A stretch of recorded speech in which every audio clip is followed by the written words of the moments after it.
Sport, musique, information, tout ça sur InfoClub. Kanye West va-t-il être le président des États-Unis? Selon toute vraisemblance, il est candidat. Allons voir si c'est le cas selon un reportage de RT France. Un duel Donald Trump versus Joe Biden. Jusqu'à présent, la course à la Maison-Blanche se limitait à une confrontation entre ces deux hommes. Mais le 4 juillet dernier, un tweet a quelque peu perturbé le cours de la campagne présidentielle américaine. Un tweet signé Kanye West. Nous devons maintenant accomplir la promesse de l'Amérique en ayant confiance en Dieu, en unifiant nos visions et en construisant notre avenir. Je suis candidat à la présidence des États-Unis. Pour le moment, le rappeur, homme d'affaires et milliardaire de 43 ans n'a pas fourni davantage de détails sur ses intentions. Impossible donc de savoir s'il s'agit d'une plaisanterie ou d'une réelle ambition. Toujours est-il que Kanye West a déjà reçu quelques soutiens et notamment celui d'Elon Musk, le patron de Tesla, aux 36 millions d'abonnés sur Twitter. Mais dans les rues de New York, les réactions sont beaucoup plus mitigées. C'est de la folie, c'est une idée folle. Je veux dire, ce pays est déjà foutu, pour commencer. Ajoutez cela à cette idée et nous serons complètement perdus.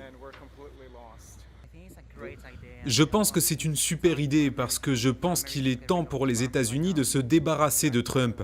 Nous sommes fatigués de lui, nous ne voulons pas de Trump pour président.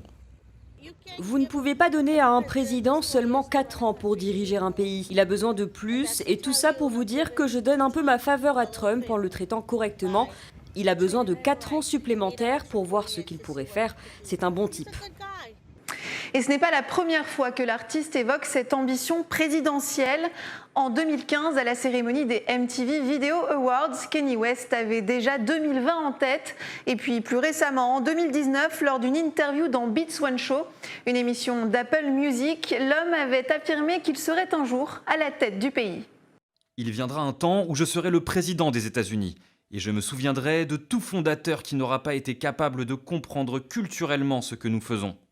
Il s'agit d'idées, mon frère, de nouvelles idées, des gens avec des idées, des gens qui croient à la vérité. Et oui, comme vous l'avez probablement deviné à ce moment-là, j'ai décidé en 2020 de me présenter à l'élection présidentielle.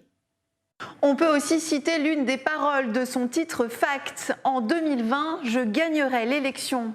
Une candidature qui, selon certains analystes, n'apportera rien d'autre qu'une division des votes côté démocrate.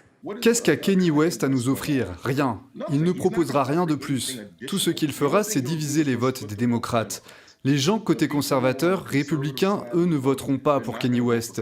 Il pourrait peut-être attirer les voix des jeunes, mais ce vote jeune n'a jamais eu, à mon avis, et n'aura jamais sans doute une grande influence sur les élections. Ceux dans mon groupe d'âge, les 40 ans et plus, n'iront pas voter pour Kanye West. Et c'est dit sans animosité envers lui. C'est juste leur regard sur ce qu'il pourra réellement accomplir. Mais Kanye West peut-il réellement devenir le 46e président des États-Unis ? Peu probable. Premièrement, parce qu'il ne possède l'investiture d'aucun parti. Il faudrait donc qu'il se présente en candidat indépendant. L'histoire des États-Unis nous a montré qu'un candidat ni républicain ni démocrate n'avait aucune chance d'accéder à la victoire. Et puis, deuxièmement, le temps presse. L'élection est dans 4 mois, ce qui laisse peu de marge aux rappeurs pour remplir toutes les formalités administratives afin d'entrer dans la course. Si 2020 semble quasiment joué pour Kanye West, l'artiste pourrait reporter son ambition à 2024. L'homme a toujours affiché son soutien à Donald Trump et il n'est pas impossible qu'il entende briguer l'investiture républicaine dans 4 ans. Autre interrogation, et si cette candidature cachait plutôt un beau coup de com'? L'artiste a en effet sorti le 30 juin dernier, soit 4 jours avant son tweet, un single qui annonce l'arrivée de son nouvel album God's Country. La question mérite d'être posée. Si vous aimez la vidéo, n'oubliez pas de nous donner un pouce et d'abonner à notre chaîne.